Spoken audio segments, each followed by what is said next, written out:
أعوذ بالله من الشيطان الرجيم. بسم الله الرحمن الرحيم. ياسين والقرآن الحكيم إنك لمن المرسلين على صراط مستقيم تنزيل العزيز الرحيم لتنذر قوما ما أنذر آباؤهم فهم غافلون لقد حق القول على أكثرهم فهم لا يؤمنون إنا جعلنا في أعناقهم أغلالا فهي إلى الأذقان فهم مقمحون وجعلنا من بين أيديهم سدا ومن خلفهم سدا فأغشيناهم فهم لا يبصرون وسواء عليهم أنذرتهم أم لم تنذرهم لا يؤمنون إنما تنذر من اتبع الذكر وخشي الرحمن بالغيب فبشره بمغفرة وأجر كريم. إنا نحن نحيي الموتى ونكتب ما قدموا وآثارهم وكل شيء أحصيناه في إمام مبين. واضرب لهم مثلا أصحاب القرية إذ جاءها المرسلون إذ أرسلنا إليهم اثنين فكذبوهما فعززنا بثالث فقالوا إنا إليكم مرسلون قالوا ما أنتم إلا بشر مثلنا وما أنزل الرحمن من شيء إن أنتم إلا تكذبون قالوا ربنا يعلم إنا إليكم لمرسلون وما علينا إلا البلاغ المبين قالوا إنا تطيرنا بكم لئن لم تنتهوا لنرجمنكم وليمسنكم منا عذاب أليم قالوا طائركم معكم أئن ذكرتم بل أنتم قوم مسرفون. وجاء من أقصى المدينة رجل يسعى قال يا قوم اتبعوا المرسلين اتبعوا من لا يسألكم أجرا وهم مهتدون وما لي لا أعبد الذي فطرني وإليه ترجعون أتخذ من دونه آلهة إن يردني الرحمن بضر لا تغني عني شفاعتهم شيئا ولا ينقذون إني إذا لفي ضلال مبين. إني آمنت بربكم فاسمعون قيل ادخل الجنة قال يا ليت قومي يعلمون بما غفر لي ربي وجعلني من المكرمين. وما أنزلنا على قومه من بعده من جند من السماء وما كنا منزلين إن كانت إلا صيحة واحدة فإذا هم خامدون. يا حسرة على العباد ما يأتيهم من رسول إلا كانوا به يستهزئون ألم يروا كم أهلكنا قبلهم من القرون أنهم إليهم لا يرجعون وإن كل لما جميع لدينا محضرون. وآية لهم الأرض الميتة أحييناها وأخرجنا منها حبا فمنه يأكلون وجعلنا فيها جنات من نخيل وأعناب وفجرنا فيها من العيون ليأكلوا من ثمره وما عملته أيديهم أفلا يشكرون. سبحان الذي خلق الأزواج كلها مما تنبت الأرض ومن أنفسهم ومما لا يعلمون.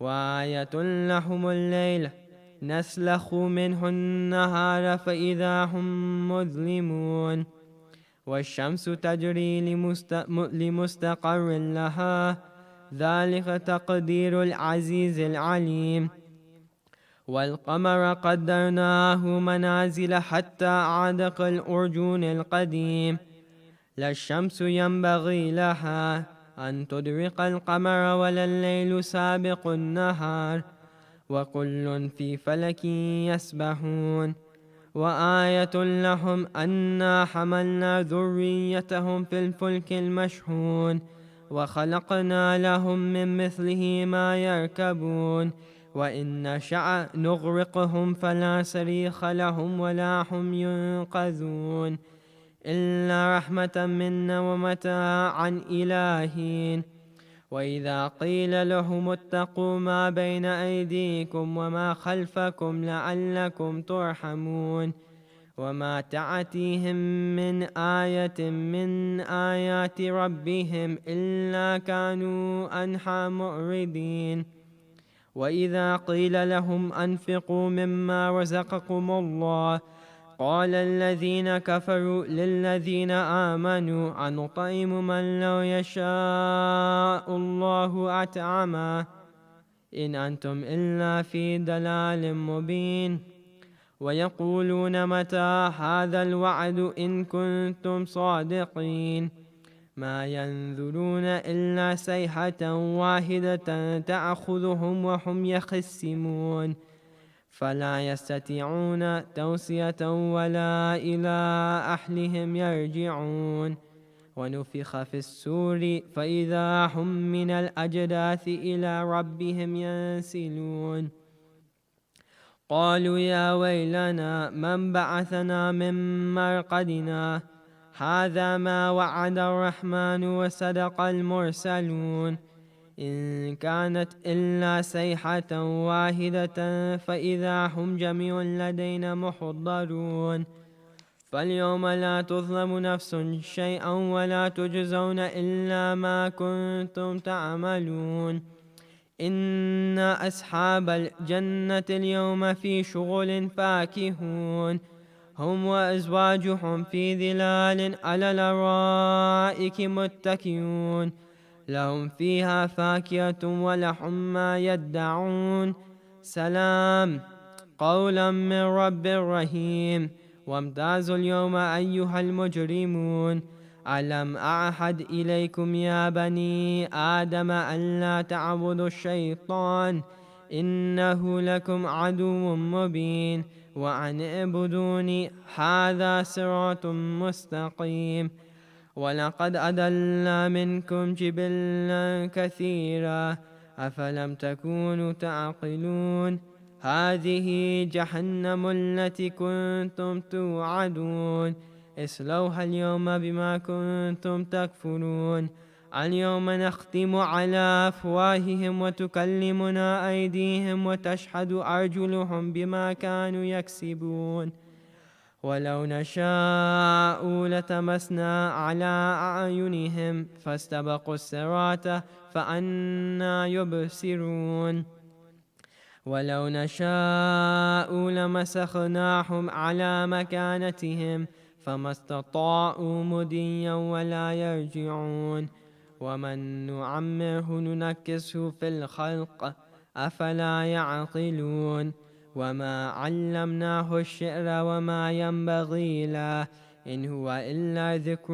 وقرآن مبين لينذر من كان حيا ويحق القول على الكافرين أولم يروا أنا خلقنا لهم مما عملت أيدينا أنعاما فهم لها مالكون وذللناها لهم فمنها ركوبهم ومنها يأكلون ولهم فيها منافع ومشارب أفلا يشكرون واتخذوا من دون الله آلهة لعلهم ينصرون لا يستطيعون نصرهم وهم لهم جند محضرون فلا يحزنك قولهم إنا نعلم ما يسرون وما يعلنون أولم ير الإنسان أنا خلقناه من نطفة فإذا هو خصيم مبين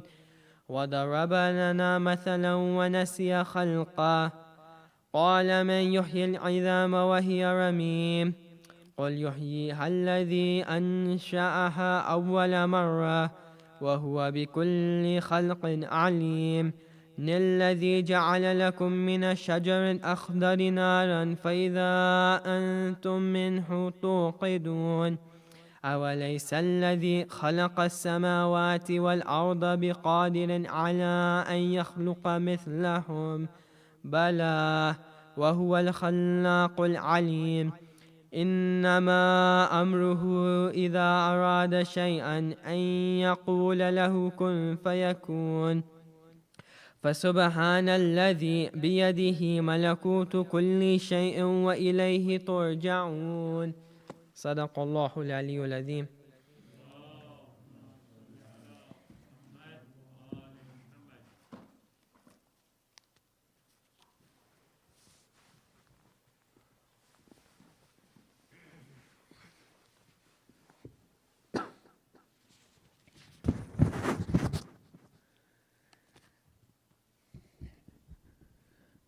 Surah Yasin was recited for all the marhumin and especially for the following.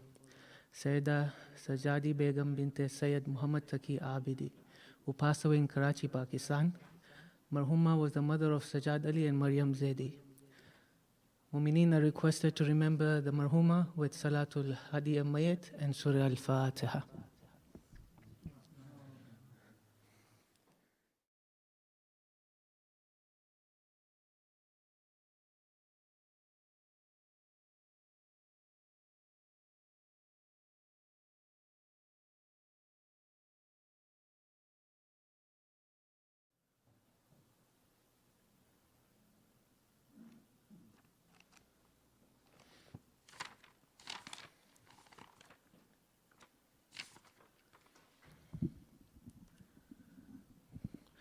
أعوذ بالله من الشيطان الرجيم.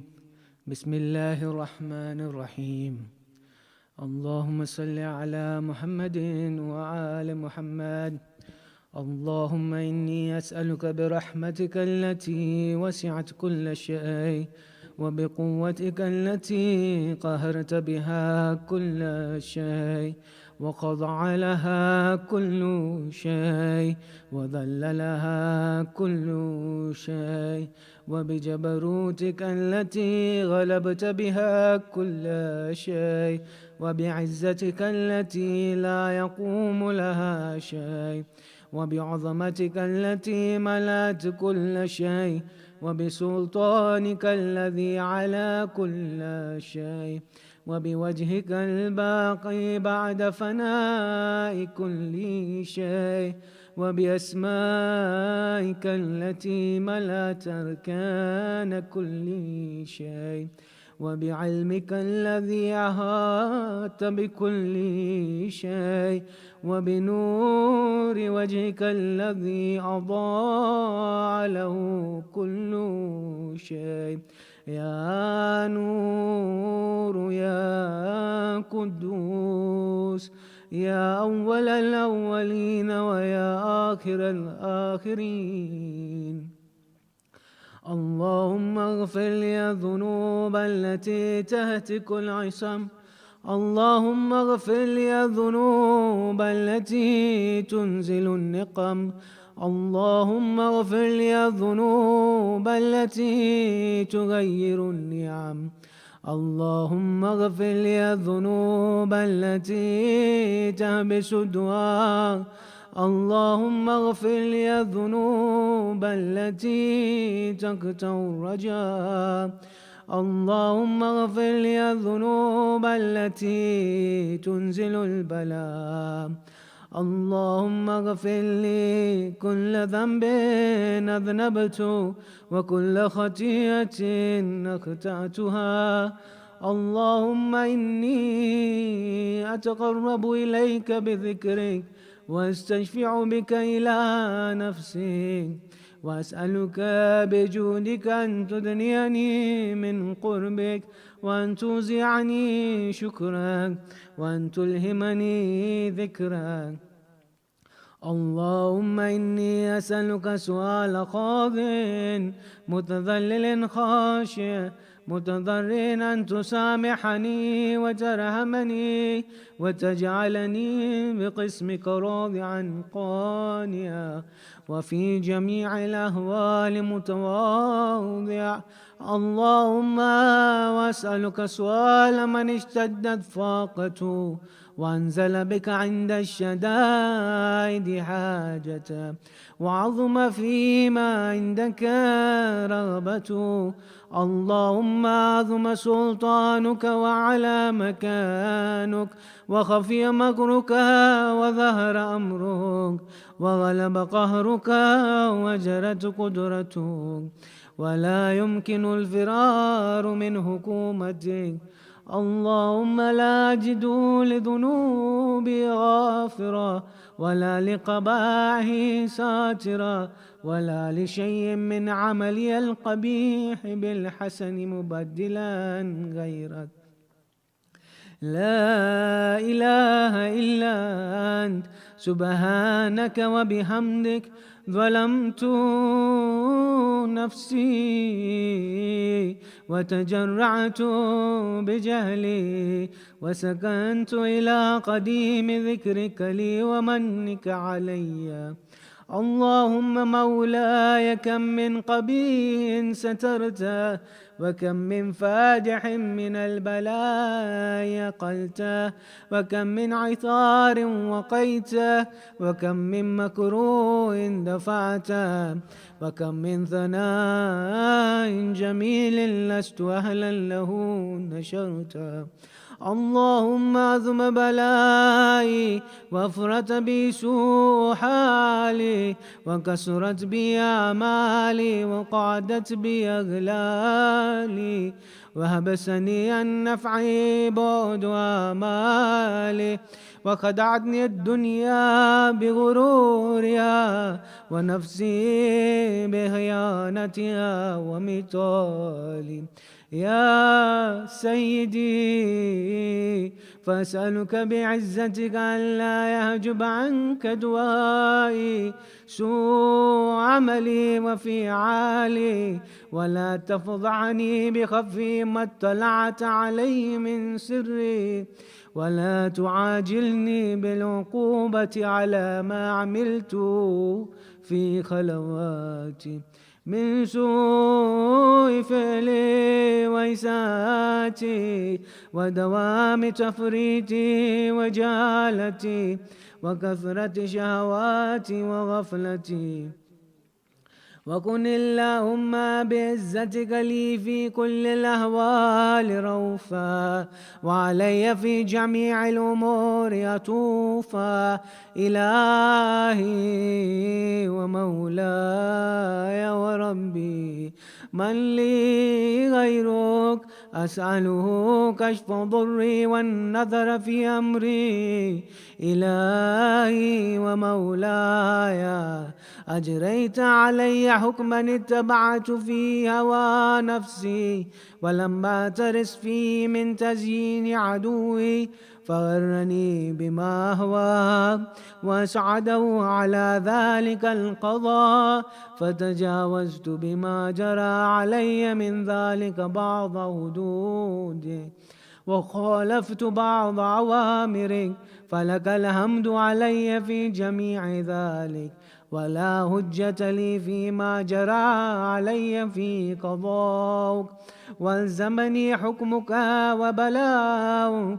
وقد أتيتك يا إلهي بعد تقصيري وإسرافي على نفسي معتذرا نادما منكسرا مستقيلا مستغفرا منيبا مقرا مذعنا معترفا لا أجد مفرا مما كان مني ولا مفزعا أتوجه إليه في أمري غير قبولك عذري وإدخالك إياي في ساعة رحمتك اللهم فاقبل عذري ورم شدة ضري وفكني من شد وثاقي يا رب ارحم ضعف بدني ورقة جلدي ودقة عظمي يا من بدا خلقي وذكري وتربيتي وبري وتغذيتي هبني لابتداء كرمك وسالف برك بي يا إلهي وسيدي وربي أتراك معذبي بنارك بعد توحيدك وبعد ما انطوى عليه قلبي من معرفتك وليج بي لساني من ذكرك واعتقده ضميري من حبك وبعد صدق اعترافي ودعائي خاضعا لربوبيتك هيهات أنت أكرم من أن تضيع من ربيت أو تبعد من أدنيت أو تشرد من آويت أو تسلم إلى البلاء من كفيته ورحمت وليت شعري يا سيدي وإلهي ومولاي أتسلط النار على وجوه قرت لعظمتك ساجدة وعلى ألسن نطقت بتوحيدك صادقة وبشكرك مادحة وعلى قلوب اعترفت بإلهيتك محققة وعلى ضمائر حوت من العلم بك حتى صارت خاشعة وعلى جوارح سعت الأوطان تعبدك طائعة وأشارت باستغفارك مذعنة ما هكذا الظن بك ولا أخبرنا بفضلك عنك يا كريم يا ربي وأنت تعلم ضعفي عن قليل من بلاء الدنيا وعقوباتها وما يجري فيها من المكاره على أهلها على أن ذلك بلاء ومكروه قليل مقطوع يسير بقاء قصير مدة فكيف تمالي لبلاء الآخرة وجليل وقوع المكاره فيها وهو بلاء تطول مدته ويدوم مقامه ولا يخفف عن أهله لأنه لا يكون إلا عن غضبك وانتقامك وسخطك وهذا ما لا تقوم له السماوات والأرض يا سيدي فكيف لي وأنا عبدك الضعيف الذليل الحقير المسكين المستكين يا إلهي وربي وسيدي ومولاي لأي الأمور إليك أشكو ولما من أعضج وأبكي لعليم العذاب وشدته أم لطول البلاء ومدته فلئن سيرتني في العقوبات مع أعدائك وجمعت بيني وبين أهل بلائك وفرقت بيني وبين أحبائك وأوليائك فهبني يا إلهي وسيدي ومولاي وربي صبرت على عذابك فكيف أصبر على فراقك، وحبني صبرت على حر نارك فكيف أصبر عن النظر إلى كرامتك. أم كيف أسكن في النار ورجائي عفوك، فبعزتك يا سيدي ومولاي أقسم صادقا لئن تركتني ناطقا لأضجن إليك بين أهلها ضجيج العاملين، ولأصرخن إليك صراخ المستصرخين، ولأبكين عليك بكاء الفاقدين، ولو نادينك إن كنت يا ولي المؤمنين، يا غاية آمال العارفين، يا غياث المستغيثين، يا حبيب قلوب الصادقين، ويا إله العالمين. أفتراك سبحانك يا إلهي وبحمدك تسمع فيها صوت عبد مسلم سجن فيها بمخالفتي، وذاق طعم عذابها بمعصيته، وحبس بين عتباكها بجرمي وجريرتي، وهو يضج إليك ضجيج معمل لرحمتك، ويناديك بلسان أهل توحيدك، ويتوسل إليك بربوبيتك.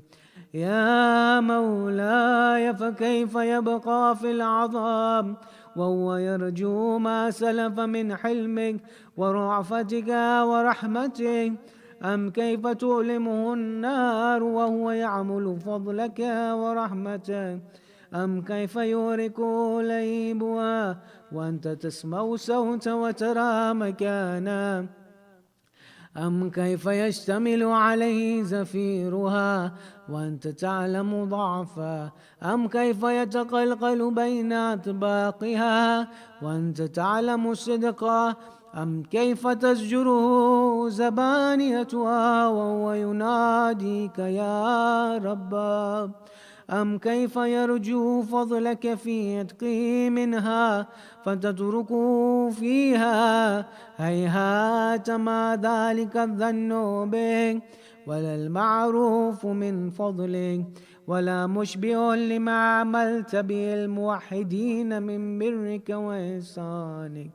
فباليقين يقتو لولا ما حكمت به من تعذيب جاهدك، وقضيت به من إخلاد معاندك، لجعلت النار كلها بردا وسلاما، وما كان لأحد فيها مقرا ولا مقاما، لكنك تقدست أسماؤك أقسمت أن تملاها من الكافرين من الجنة والناس أجمعين، وأن تقلد فيها المعاندين، وأن تجل ثناؤك قلت مبتدئا وتتولت بالإنعام متكرما. أفمن كان مؤمنا كمن كان فاسقا لا يستوون. إلهي وسيدي فأسألك بالقدرة التي قدرتها وبالقضية التي حتمتها وحكمتها وغلبت من علي أجريتها أن تاب لي في هذه الليلة وفي هذه الساعة كل جرم أجرمته وكل ذنب أذنبت وكل قبيح أسررت وكل جهل عملت كتمت ووالنت أغفيت وظهرت وكل سيئة أمرت بإثباتها الكرام الكاتبين الذين وكلتهم بحفظ ما يكون مني وجعلتهم شهودا علي مع جواري، وكنت أنت الرقيب علي من ورائهم والشاهد لما خفي عنهم، وبرحمتك أغفيت وبفضلك سترت، وأن توفر هدي من كل خير أنزلت أو إحسان فضلت أو بر نشرت أو رزق مسدت أو ذنب تغفره أو خطأ تستره. يا ربي يا ربي يا رب يا ربي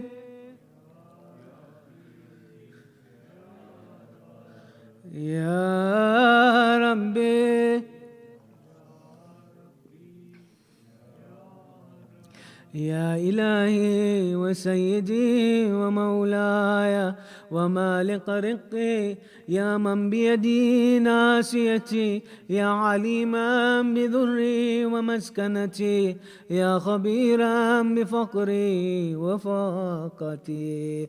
يا ربي يا ربي يا رب يا ربي يا ربي يا رب يا ربي يا ربي يا رب. أسألك بحقك وقدسك وأعظم صفاتك وأسمائك أن تجعل أوقاتي في الليل والنهار بذكرك مأمورا، وبخدمتك موصولا، وأعمالي عندك مقبولا، حتى تكون أعمالي وأورادي كلها وردا واحدا، وحالي في خدمتك سرمدا. يا سيدي يا من علي مؤولي، يا من إليه شكوت أهوالي، يا ربي يا ربي يا رب يا ربي يا ربي يا ربي.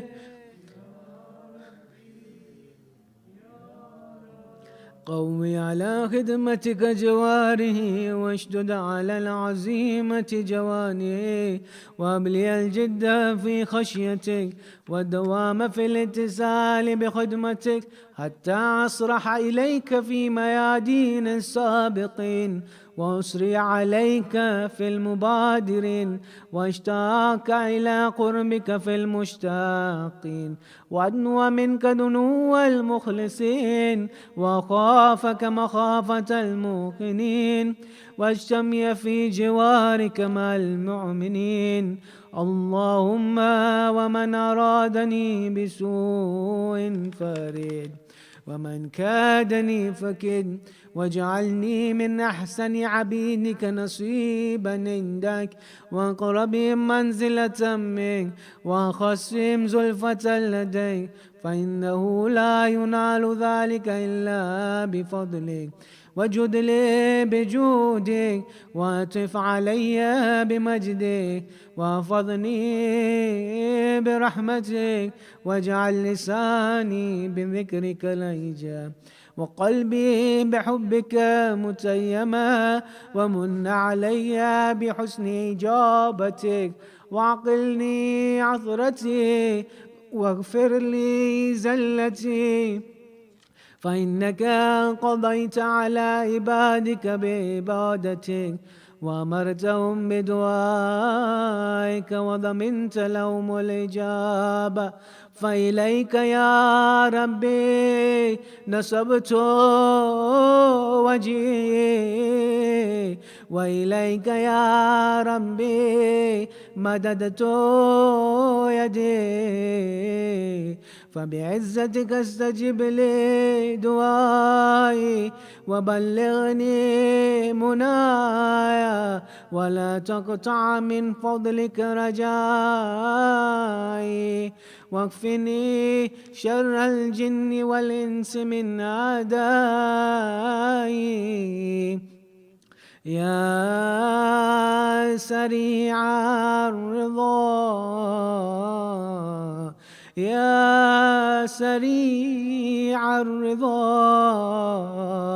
يا سريع الرضا اغفر لمن لا يملك إلا الدعاء فإنك فعال لما تشاء يا من اسمه دواء وذكره شفاء وطاعته غنى ارحم من رأس ماله الرجاء وسلاه البكاء يا سابغ النعم يا دافع النقم يا نور المستوحشين في الظلم يا عالما لا يولم صل على محمد وآل محمد وافعل بما أنت أهل وصلى الله على رسوله والأئمة الميامين من آله وسلم تسليما كثيرا.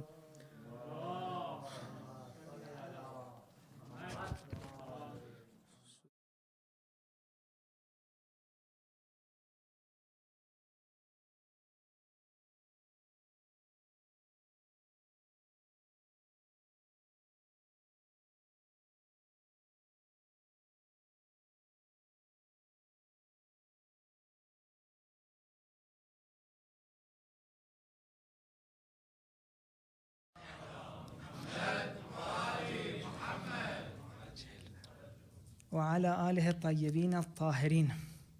Dear sisters and brothers, Salaam alaikum. I hope you are all keeping well. It's so nice to see you again. God knows how much I missed you. I'm also very grateful to Shabab al-Sabtain, the organizers, the volunteers, for giving me the opportunity to continue what we started in Ramadan.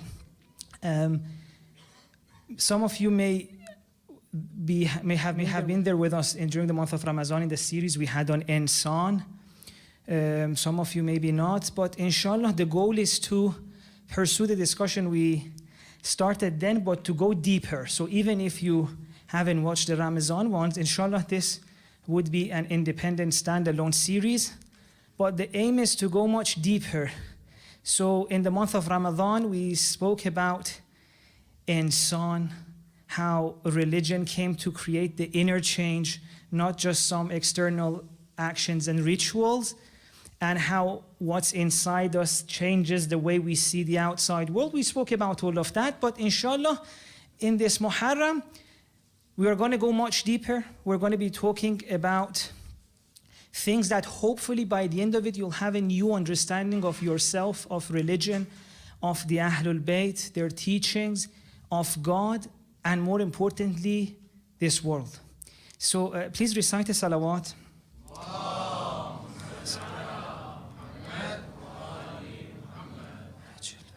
Such a lovely vibe they've created. I don't know about you, but just being here, I feel very spiritual. So it's such an opportunity, we're here together. At least for the next 40 to 45 minutes, we have an opportunity to maybe reflect on things that could change our life. So I really ask of you to, if you can give all your attention to me, or at least 90% of it. Hopefully we're here to achieve some things, My main motto, which is something I've learned from the Ahlul Bayt, is that things are only useful if they change us, right? So now that for the love of Imam Hussein, that's written here as well, we've been given the opportunity to come here and spend time on our own self-growth and development, an opportunity that we owe it to Imam Hussein and our love to him. Let us make the most out of it and reflect, take on what has been said and see if it has the power to change us or not. Tonight's topic and the title for tonight is called The Forgotten Depth of Religion. It's going to be mainly an introduction to the rest of the series, but even as its own, I'm hoping it would be beneficial for you. Another point which I said again in Ramadan is that all of these 10 nights are going to be linked to each other. So if you like tonight, make sure you continue, because I'm hoping together with all these 10 nights achieve something.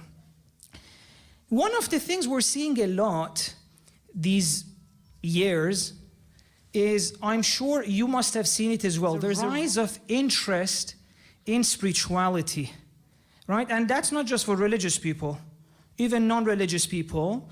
There's even books about how to have spirituality without faith, how to have spirituality without God. But just there has been a large increase in interest in spirituality, in finding meaning in life, in purpose, in wisdom.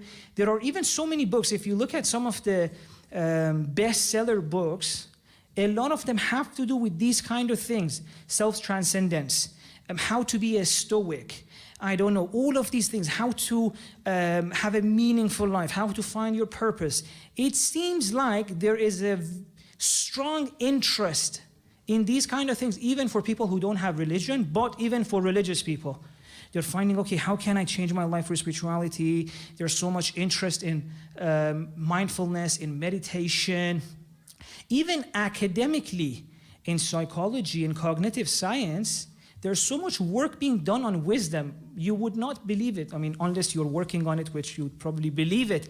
Things that previously would read, for example, in the hadith by Imam Qasim about hikmah, some of its details are now being studied in cognitive science. So many researchers are focusing on wisdom. So there seems to be a very strong rise in interest in these things. And at the same time, even things like psychedelics, both academically and in the public, even the medical healthcares, we see that right now they're using psychedelics to deal with, for example, treatment-resistant addictions. Many people who cannot quit their addictions through the use of psychedelics, of course, in a professional medical setting, they have been helped. Even dealing with trauma, the rate of healing PTSD increases from 20% to 80% with the use of psychedelics. So you see that there is a all-round interest in figuring out solutions to live better, a more meaningful life that can be found not just in the everyday aspect of life. It seems that humanity is thirsty to go deeper than this whole routine of job, promotion, study, like houses, cars, etc. It seems like people want to go deeper. And at the same time that this is happening, we see another side to this, which is what a lot of scholars are now calling the mental health crisis. Suicide rates are higher than they've ever been. They're spiking. There's a lot of expressions of frustration, cynicism, futility. There's a kind of lost sense of touch with reality. A lot of people feel like their life doesn't make sense. They don't know what they should be doing in this world. Why am I here? What should I do? There's all sorts of books written on convincing people to stay alive. One of the books I picked up by one of the great authors, Matt Haig, a few years ago, Reasons to Stay Alive. Imagine an organism, a living organism whose goal is to remain alive, continue its life and survive, has reached a place where it's asking, why should I live? Even though everything in our body is designed to sustain its life. But still, we've reached a place that a lot of people, they don't know why they should live. Why should I continue life in this world full of pain, full of suffering, full of loneliness, full of isolation? And some of you may think that, okay, this is for non-religious people. This is for people with low faith, with weak iman. If you have iman, if you have a good relationship with God. You know what you're doing here. You won't be depressed. Someone may say that. But unfortunately, that's not the case. In fact, recently, an article was published by a great team of Muslim psychologists, I think headed by Dr. Rania Awad in America. They published it in the Journal of American Medical Association. And it showed that the rate of attempted suicide in the adult Muslims was twice as higher than other faiths and people of no faith. And I'm not saying that we know the answers why this is the case. There needs to be much more studies. Even Islamophobia could have a role in that. There may be so many reasons. But it is definitely a wake-up call when you hear attempted suicide rate is twice as higher than any other faith group or even people of no faith. And in the Muslims, that is the situation. So this whole idea that this meaning crisis, this sense of darkness, this sense of isolation from the world, this loss of touch with reality can only be solved through faith, at least not the faith we have right now. And now you may be saying, okay, maybe those Muslims were not religious, but I actually went through the article with a lot of attention. Most of the people who participated in that study considered religion to be a very important part of their life. So it's not like they were even indifferent to religion or they didn't care enough or maybe they weren't religious enough. No, they were super religious, at least a great number of them, but still they had all the problems they had. So what's happening? So inshallah, in this series, I want to talk about this. What happened to us? Why are so many of us suffering and why is religion not helping? At least if it's not making things worse, it's not helping either. And so I'm hoping that during the series we can learn what happened to us, how we got stuck in the surface of religion and we lost a lot of its depth. And this was the thing that caused us all the problems we have, how we're not benefiting from so much gems and wisdom that religion can play in our life. Please recite the salawat.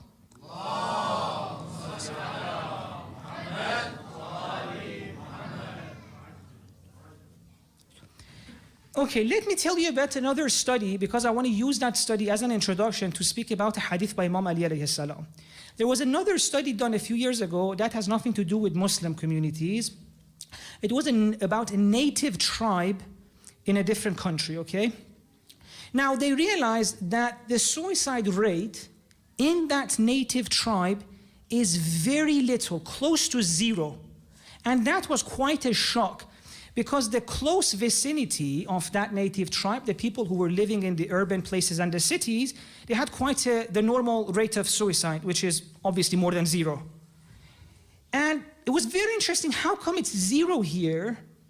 And then the research continued focusing on this tribe, and after a while, what happened is that some of these native tribes who had these isolated lives joined together, so maybe 4 or 5 tribes joined together and started living together. And the interesting thing was that as soon as that happened, their suicide rates went not the same as cities, even higher than that. So from zero, as soon as they joined other tribes, they went even higher than other places. Now, one of the things that Chandler, one of the lead researchers on this study, pointed out was that one of the things they lost once they left that isolated community and became part of a larger whole was the narrative that made their life make sense. Okay? Previously, they had stories that were being transferred from one generation to another generation, you know? They all had a shared identity in their small tribe. And their life made sense. They had a past, you know, this is where our ancestors came from.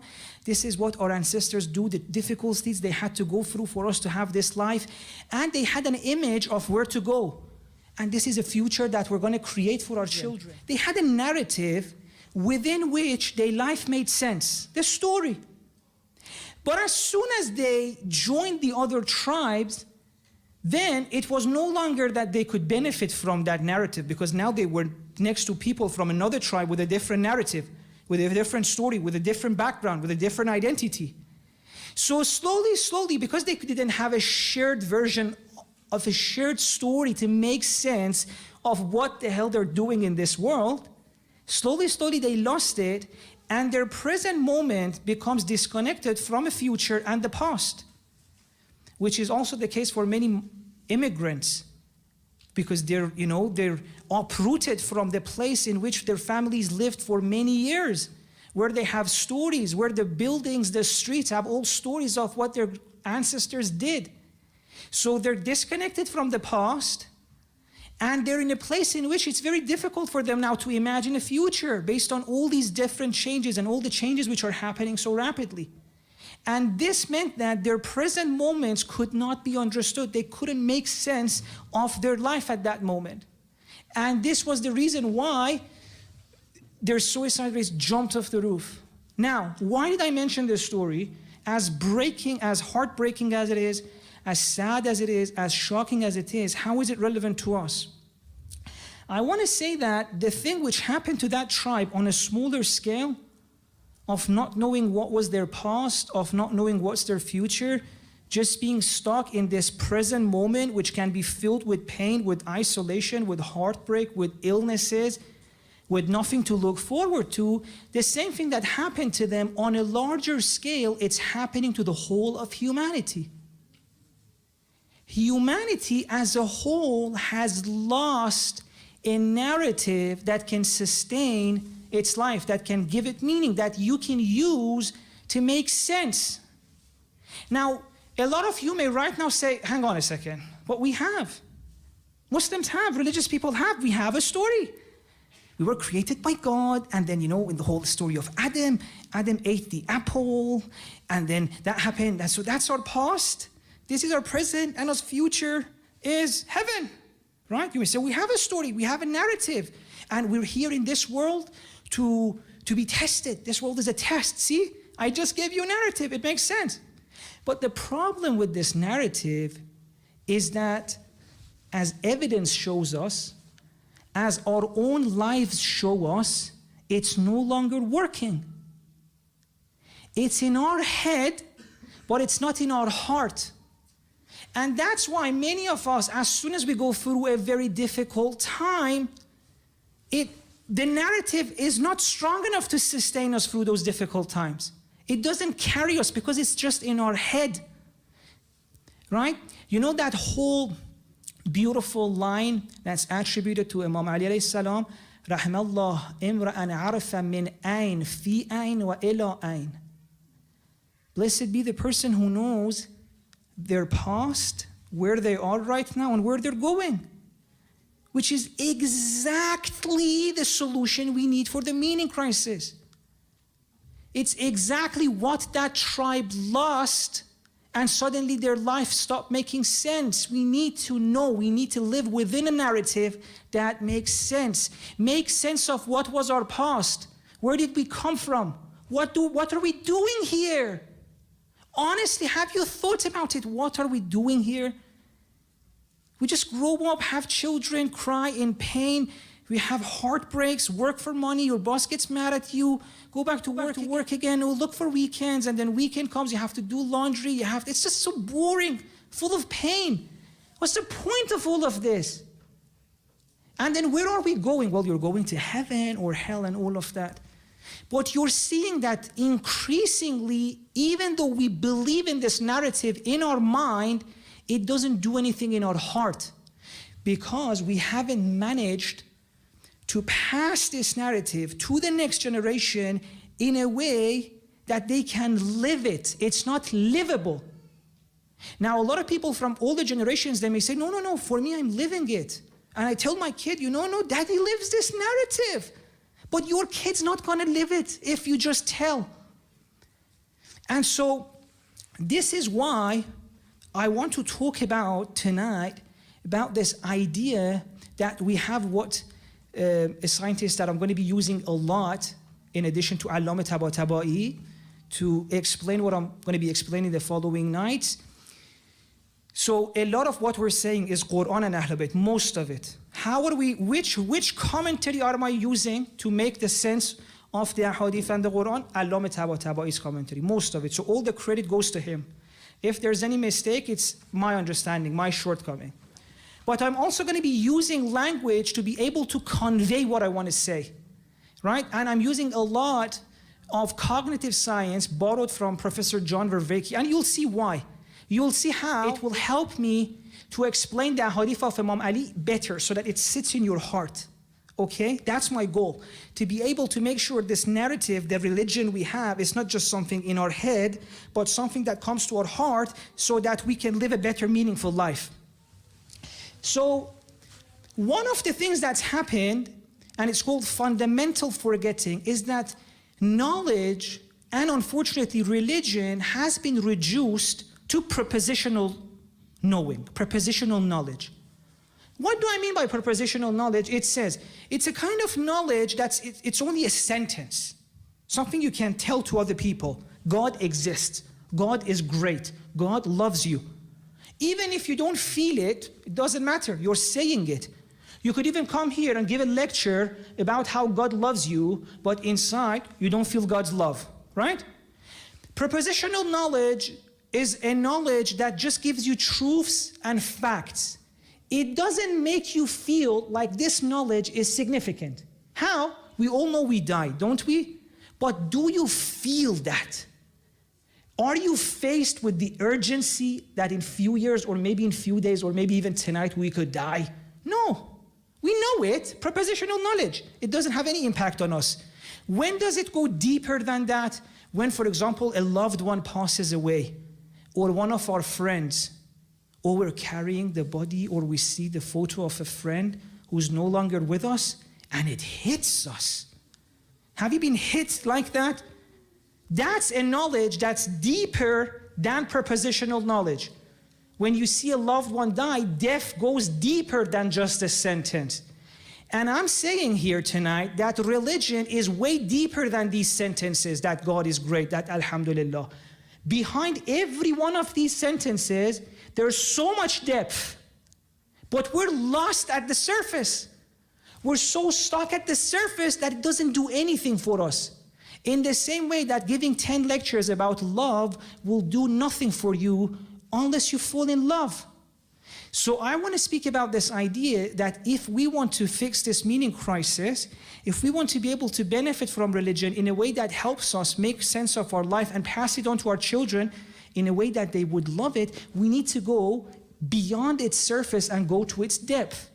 And it's so beautiful that Imam Ali, in a khutbah that you can find in Usul al-Kafi, he's looking at the future and he says, a time will come for you in which a lot of people will recite the Quran, but no one's going for its meaning.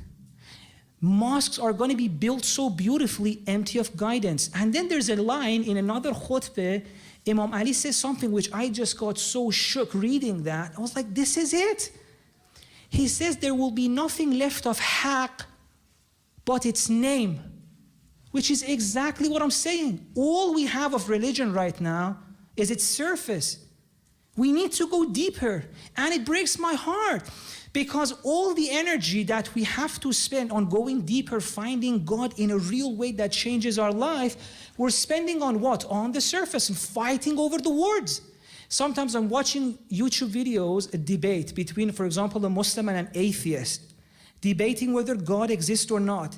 And I watch both of them and I cry inside because I know none of them have experienced God. They don't know how much they have in common. They're debating. One side says God exists, the other one says God doesn't exist, and none of them have felt God in their life. It's just a preposition for them. And it shows. It shows in their action. Because if you actually felt God in your life in a very real sense, in the depth of the meaning, you would have been a different person.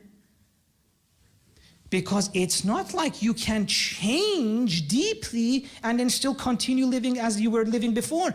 It's not like you can fall in love and still act the same way. No, falling in love changes you. Believing in God should change you. If you're going out fighting with people, humiliating them, cheering for your group, not listening to the other people, oh, we defeated them, you don't believe in God. That's just prepositional knowledge.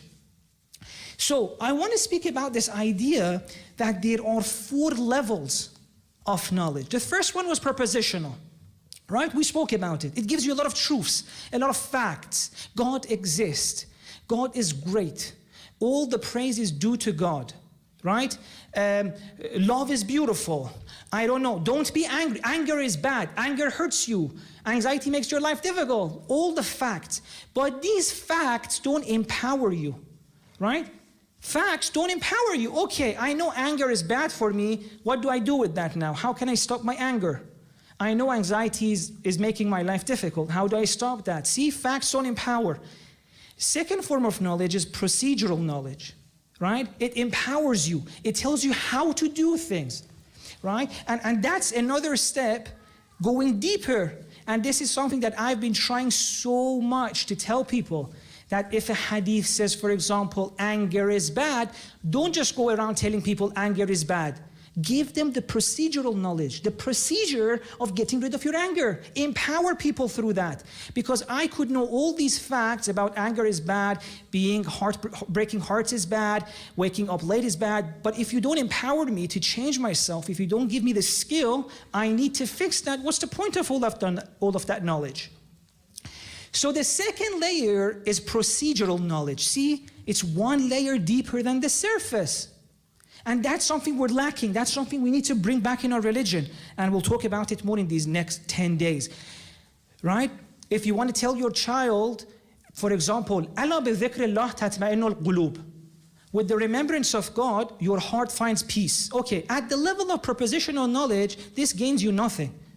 Because you're just being told that through remembrance of God, your hearts find peace. Okay, whose heart right now has found peace through the remembrance of God? So you have to go deeper in the verse, give people the way to do that, to find that peace through remembrance of God, the procedure. But it doesn't end there. You can even go deeper, right? From procedural, we can go to perspectival knowledge. What does that mean? Okay, there are so many things I can learn, so many different ways in which I can empower myself. Well, I can work on my anger. I can learn the skill to, for example, be more assertive, be a better salesperson. There are so many skills I can learn, so many ways in which I can empower myself. Which ones are more important to me? You should know that. We need to get to a place where the person has a perspective at the world and they know what matters. Okay, all these skills in the world, it's just so overwhelming. Which ones do I need? Do I work on being a better salesperson, on both of them, better partner, better child, better salesperson? What would they do? There's so many skills. So you need to have a kind of deeper knowledge, a kind of wisdom inside that you look at the world and you can figure out, okay, these are the ones that matter. These are the kinds of skills that I need to learn. Perspectival knowledge. You have a perspective at the world. But you can even go deeper, and the solution can only be found at that deepest of the levels. What is the deepest level? Participatory knowledge. By the way, don't let the terms confuse you or anything. Forget about the terms. It's just what I'm saying, it matters, right? Participatory knowledge is a knowledge that's not just a sentence. It's not prepositional. It's not a skill like procedural. It's not a perspective. It's about the way you feel in the world. It's about the way you are fitted to this reality. Do you remember initially I said one of the things which is happening right now is a lot of people think like, what's the point of this whole world? What should I do? Why is so much pain in the world? What's happening? What do you do here? Do you listen to Elon Musk and try to go to space? Do you listen to these religious people and try to go to heaven? What do you do? What do I do with my pain? What do I do? Do you go and help other countries who are poor? Do you try to become rich here? Do you take one of these spiritual paths and try to meditate and think that all the pains are just what's happening in the attitude and fix that? What do you do in this world? This is participatory knowledge. We've lost a sense of thinking we belong in this world, and this is the deepest sense of knowledge that we need to get to. right? And it's not like we haven't felt this, by the way. Some of us, we have felt this every now and then. Maybe some of you, after a spiritual stage in your life, for example, you went to Karbala or Arba'in or Hajj, suddenly you may not even knew these words. Probably you didn't. But you felt that now life makes sense. I feel like, yes, I'm part of this world, and my existence makes sense. My life makes sense. Despite all the pain, despite all the suffering, there's something in me at the most existential level that I feel like life makes sense. Which is what in that hadith the Prophet says. The Prophet said in every single person's life, at least once it will come, where they will feel this, that life in this world makes sense, where no one needs to give you reasons why to stay alive or why you should be alive or what to do. It makes sense, right? These are the moments we call the spiritual moments of our life. Yaqdh. You wake up, oh, there's more to life than I thought. In Islamic spirituality, they call this yaqdh, awakening. Right? So a lot of us have had this, we just didn't know what to call it. And another problem is, it's not like we knew a path to get there. We didn't have the technology to get there whenever we want. We stumbled upon it.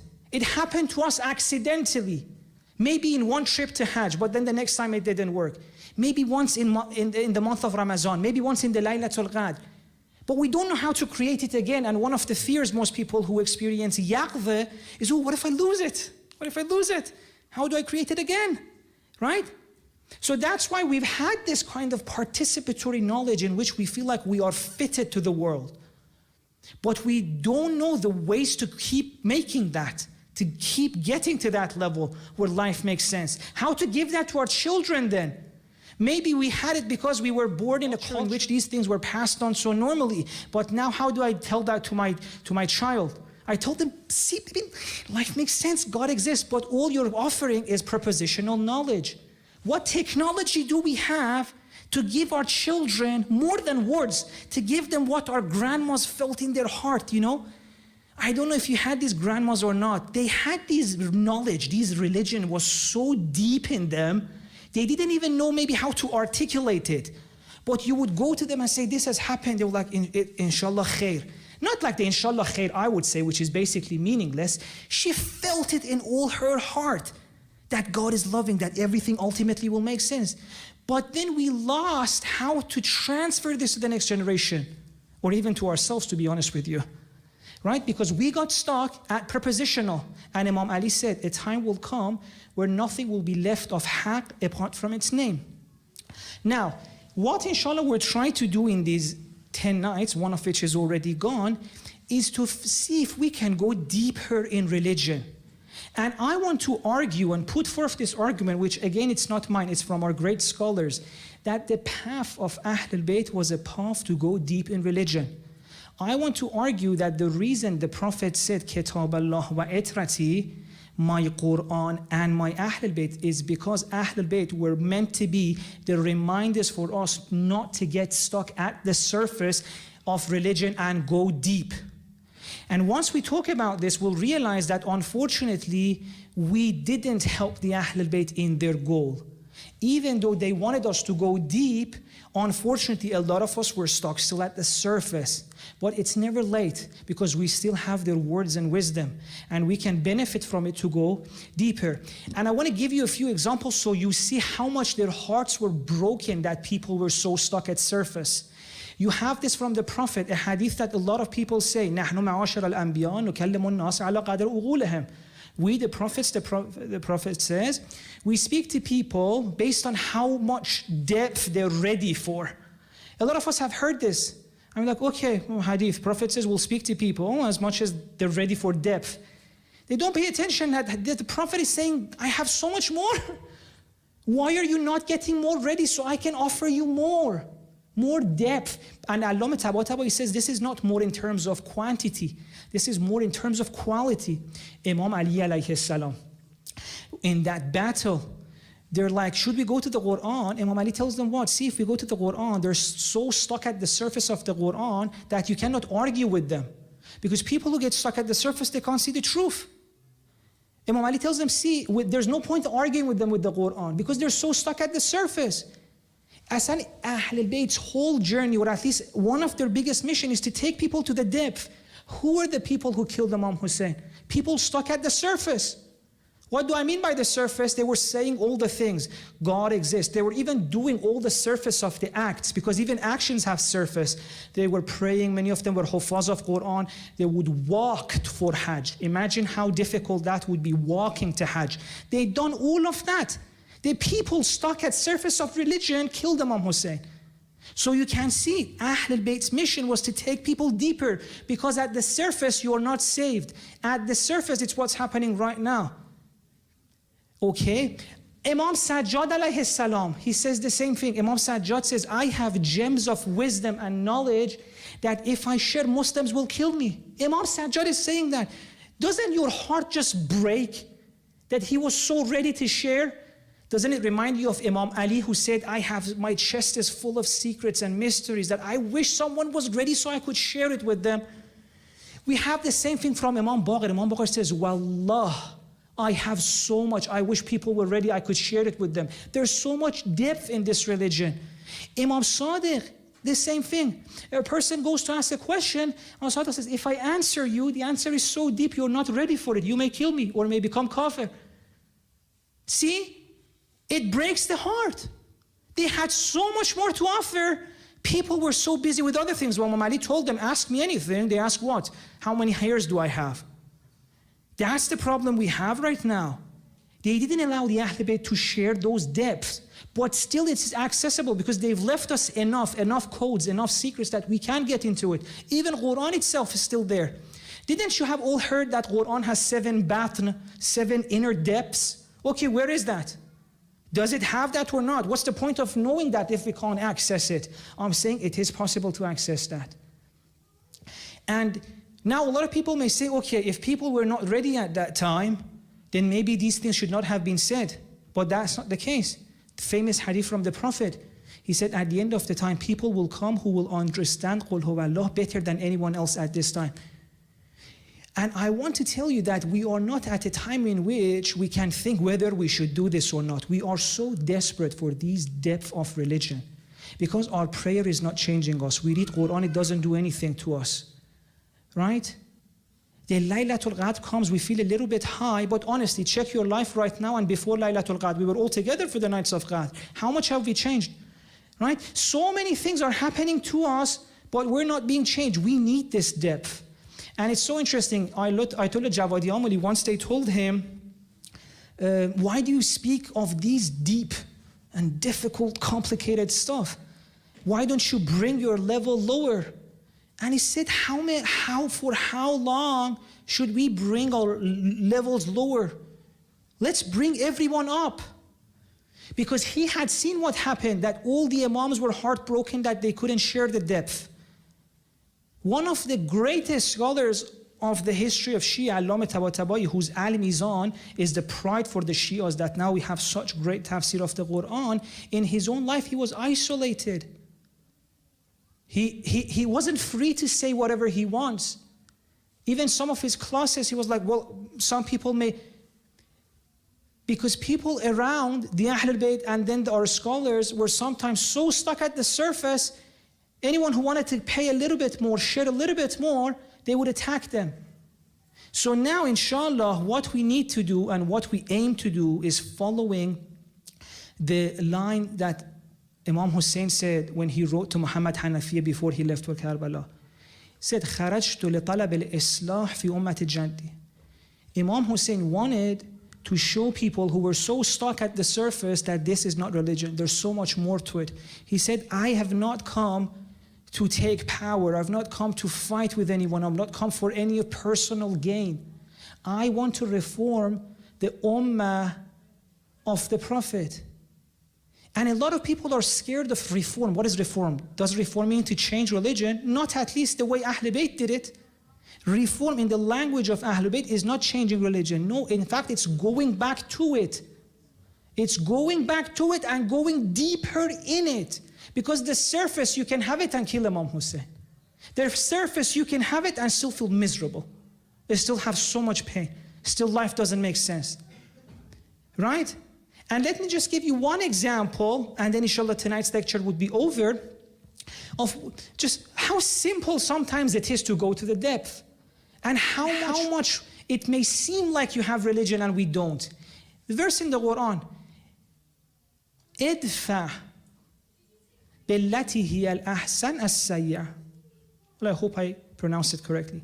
It says, if someone did a bad thing to you, pay back to them or reply with something that's the best. Not better than that bad act. No, the best. What does that mean? You're at home, your child comes, and your child is tired, maybe had a bad day at school, and says something to you. Oh, daddy, why are you doing that? Or whatever. Now, as daddy, what do? Do you shout back? Why are you talking to daddy like that? Don't disrespect me. Okay, that's sayyi'ah from him, badness from your child, badness from you. Quran says what? Idfa billati hiya ahsan. Not even hasan. Hasan would be what? Your child says something rude, you don't say anything. That's better than being rude. Hasan is good. But Quran says, reply badness with the best you can. Not the good thing, not being silent. If you can even be nicer and go ask her, what was your day like? What happened, sweetie? Is everything okay? Do you want to talk to me? That's ahsan, the best you can manage. And I'm not saying that's easy, by the way. It's again prepositional knowledge. We need to go procedural, learn how to. But I'm saying, do you see the difference that just saying this, reciting this, the difference between just reciting this and creating families that actually live like that? Do you know the difference between that is the difference between heaven and hell? Family who one of them comes home tired, poor thing, long day outside, and is a little bit grumpy, a little bit rude. The other one's like, why are you talking to me? You think I had an easy day? Fight, hell. And another family, one of them comes home a little bit grumpy, tired, and the other one goes, okay, what's wrong? Do you need help? Just one simple line of the Quran. Imagine if we had gone from the surface to its depth, how much our lives would have been different. Now I'm saying the whole of religion is like this.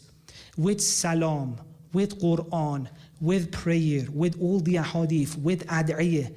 We're stuck at the surface, and inshallah, through the help of Imam Hussein, the guidance of God, and your support in the next following nights, we'll try to go to its depth. And we are so grateful that we are, at least with myself, I don't want to say follower because their standard is so high, but like it says here, a lover of Ahlul Bayt, a lover of Imam Hussein, and I think I have a long way to be able to say I'm following them in my action, but inshallah, maybe through their help, through their prayers, and through the help of God, at least in these next 10 days, we become more and more followers of them in our real life. Please recite the salawat.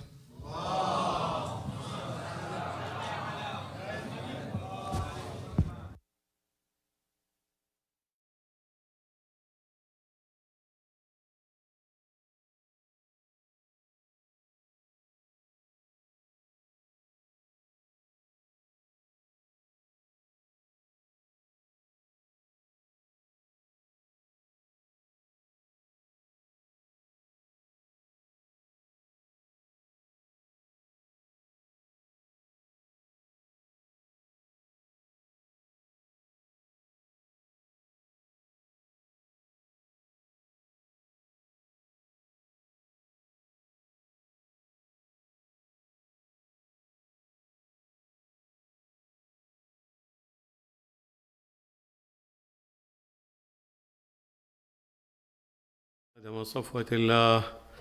السلام عليك يا وارث نوح النبي الله. السلام عليك يا وارث إبراهيم خليل الله. السلام عليك يا وارث موسى كليم الله. السلام عليك يا وارث عيسى روح الله. السلام عليك يا وارث محمد حبيب الله. السلام عليك يا وارث أمير المؤمنين عليه السلام. السلام عليك يا ابن محمد المصطفى. السلام عليك يا ابن علي المرتضى. السلام عليك يا ابن فاطمة الزهراء. السلام عليك يا ابن خديجة الكبرى. السلام عليك يا ثار الله وابن ثأره والوتر الموتور. أشهد أنك قد أقمت الصلاة وآتيت الزكاة وأمرت بالمعروف ونهيت عن المنكر وأطعت الله ورسوله حتى أتاك اليقين. فلعن الله أمة قتلتك، ولعن الله أمة ظلمتك، ولعن الله أمة سمعت بذلك فرضيت به.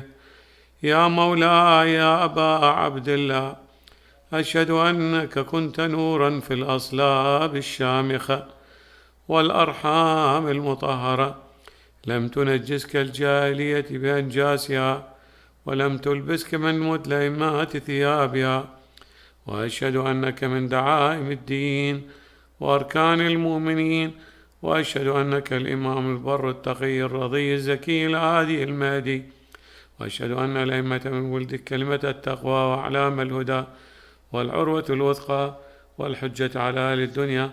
وأشهد الله وملائكته وأنبياءه ورسله إني بكم مؤمن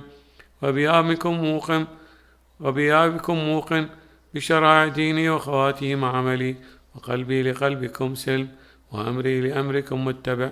صلوات الله عليكم وعلى أرواحكم وعلى أجسادكم وعلى أجسامكم وعلى شاهدكم وعلى غائبكم وعلى ظاهركم وعلى باطنكم.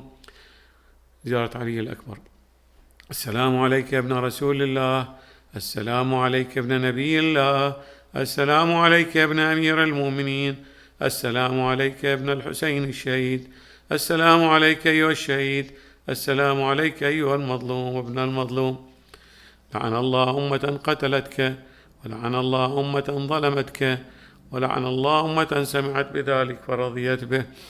السلام عليك يا أم أولياء الله أحباه، السلام عليكم يا أصفياء الله ووداه، السلام عليكم يا أنصار دين الله، السلام عليكم يا أنصار رسول الله، السلام عليكم يا أنصار أمير المؤمنين، السلام عليكم يا أنصار فاطمة سيدة نساء العالمين، السلام عليكم يا أنصار أبي محمد الحسن بن علي الولي الناصح، السلام عليكم يا أنصار أبي عبد الله، بأبي أنتم وأمي طبتم وطابت الأرض التي فيها دفنتم وفزتم فوزا عظيما، فيا ليتني كنت معكم فأفوز معكم.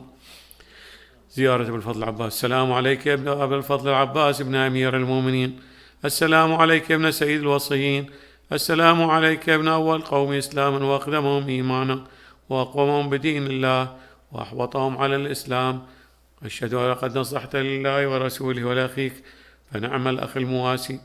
لعن الله أمة قتلتك، ولعن الله أمة ظلمتك، ولعن الله أمة سحلت منك المحارم وانتهكت حرمة الإسلام.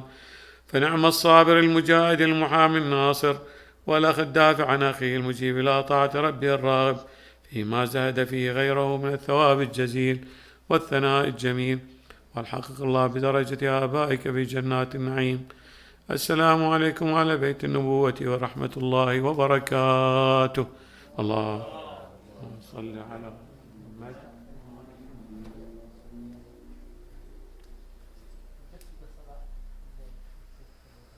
إن الله وملائكته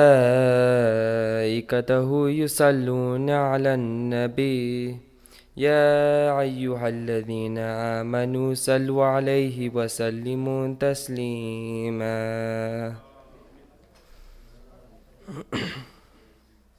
الله أكبر الله أكبر الله أكبر الله أكبر. أشهد أن لا إله إلا الله، أشهد أن لا إله إلا الله، أشهد أن محمدا رسول الله، أشهد أن محمدا رسول الله، أشهد أن عليا ولي الله، أشهد أن عليا حجة الله.